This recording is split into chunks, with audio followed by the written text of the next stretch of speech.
Manon, c'est en quelques mots un super soldat. Elle va toujours aller au maximum de ce que je lui demande.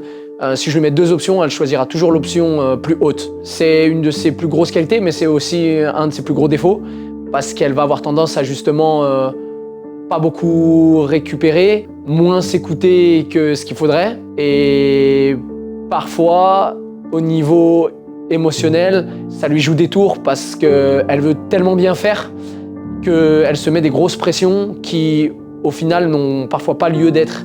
Et je pense que c'est un travail d'équipe de gérer cette partie-là et ça peut être une très grande athlète si elle apprend à combattre un petit peu ces choses-là.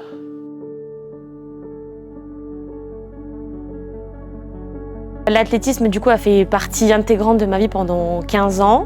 J'ai fait une fac de sport et en fait, en fac de sport, j'avais toujours l'athlétisme, mais je commençais à développer une bonne passion aussi pour la musculation. C'était les séances du mardi soir à la Duchère que j'adorais faire. Et en fait, mon coach faisait du crossfit, donc les entraînements du mardi soir étaient un peu basés sur le crossfit. Et en fait, c'est des entraînements que j'adorais, donc je me suis mise au crossfit. Et ensuite est venu l'Irox grâce à notre coach Lucas qui nous en a parlé. Et donc à Camille et moi. Comment on se sent sur cette séance de reprise? Je pense que ça va bien piquer, mais j'ai fait pas mal de vélo pendant un moment, donc on retrouve son copain, ou pas d'ailleurs. Mais ouais, je pense que le cardio va bien monter fort, donc on va essayer de tenir les targets du premier tour tout le long. Qu'est-ce qu'il y a de prévu au menu? Alors il y a 4 à 6 fois, 500 mètres de bike, 500 mètres de rameur, 1 minute 30 de récup. Ensuite il y a un petit WOD et on finit par un finisher 45 secondes au ski. Donc voilà, full ergo. Full ergo. Ça va pas te gêner avec ta petite blessure? Non, normalement sur les ergos j'ai pas, à part la course là pour l'instant, sinon sur le reste je sens pas trop la blessure donc ça va. Ok, donc c'est de la reprise en douceur mais pas en douceur. C'est Lucas quoi. On le remercie. Merci Lucas. Donc à l'instant T, là, je reprends tout juste les entraînements Irox. J'ai déclenché un conflit de hanche il y a presque 3 ans maintenant. À l'heure actuelle, il va beaucoup mieux. J'ai déclenché ensuite une tendinite au niveau du genou, donc peut-être par compensation de la hanche. Et là, récemment, il y a 3 semaines, 1 mois, j'ai une tendinite au niveau du fibulaire qui s'est développée. Donc ça a été psychologiquement assez compliqué de voir que notamment Camille arrive à bien s'entraîner, à bien courir, à bien progresser. Et que moi, c'était compliqué à cause de ces blessures-là. Maintenant, il y a aussi beaucoup de soins qui ont été faits. J'ai une kiné qui me suit énormément, donc Marine. Lucas m'adapte toutes les programmations. Donc au lieu du run, je fais beaucoup de bike pour essayer de ne pas perdre quand même tout ce qu'on a acquis en termes de cardio, d'endurance, de puissance, etc. Mais c'est vrai qu'il y a des moments qui ont été quand même assez compliqués psychologiquement. Donc là, j'ai eu besoin je pense, de couper un petit peu et pour revenir encore plus forte après, quoi. Je suis un petit peu perfectionniste et j'ai une peur bleue de l'échec et de décevoir. Donc je ne veux pas décevoir les autres, surtout quand je sais qu'on est un petit peu attendu. Même si je donne tout, j'ai peur de décevoir.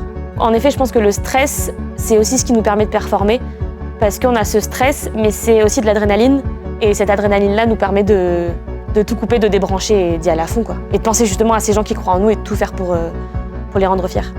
T'es dans le rythme annoncé ou... Je suis partie un peu fort. Comme j'avais pas de repère, je vais essayer de tenir ça, mais ça me semble ambitieux sur les 6 tours. J'en ai fait que 2.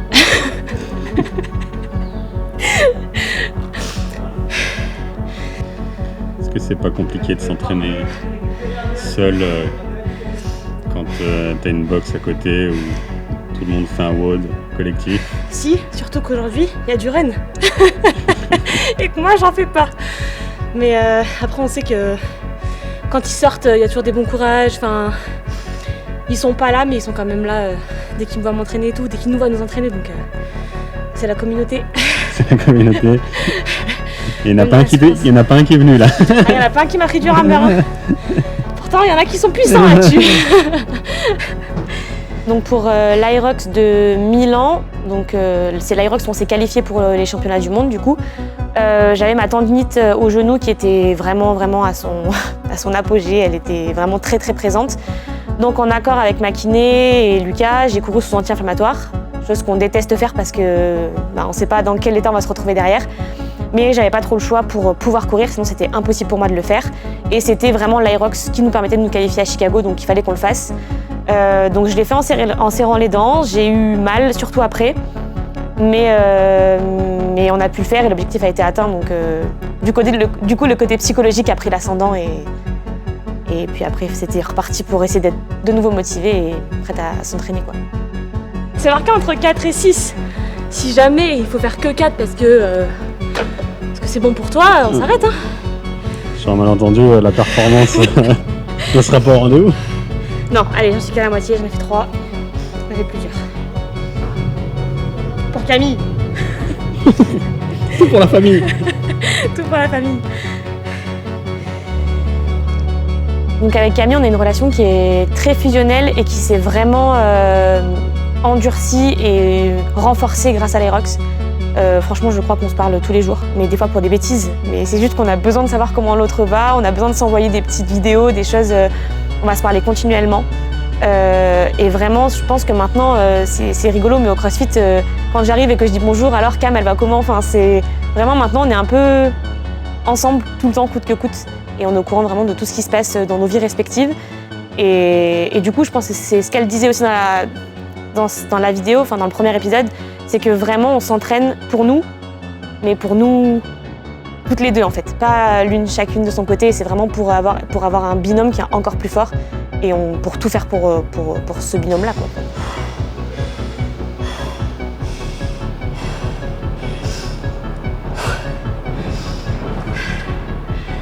Je crois que j'ai tenu. C'est bon signe. Il n'y avait pas de target, mais je suis partie un peu fort et l'objectif c'était de tenir. Donc faudrait que je vérifie. Normalement j'étais assez régulière, donc je suis plutôt contente, ça fera un point de repère parce que je pense que je vais bouffer des séances comme ça encore un petit moment.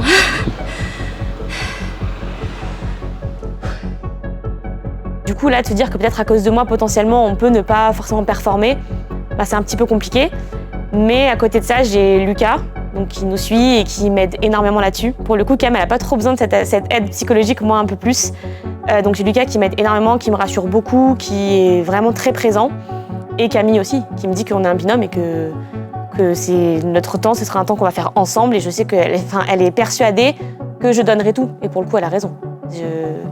Je suis prête à tout donner et surtout quand on est deux, en fait, on donne tout pour l'autre. Donc je pense que je pourrais me surpasser malgré les douleurs. Donc du coup, avec Camille, on s'est lancé dans ce projet-là, une année 2025 qui va être remplie de belles expériences. Donc on va chercher la qualif en Elite 15 à Paris et on va surtout kiffer et tout faire pour être les meilleurs possibles à Chicago. Donc let's go.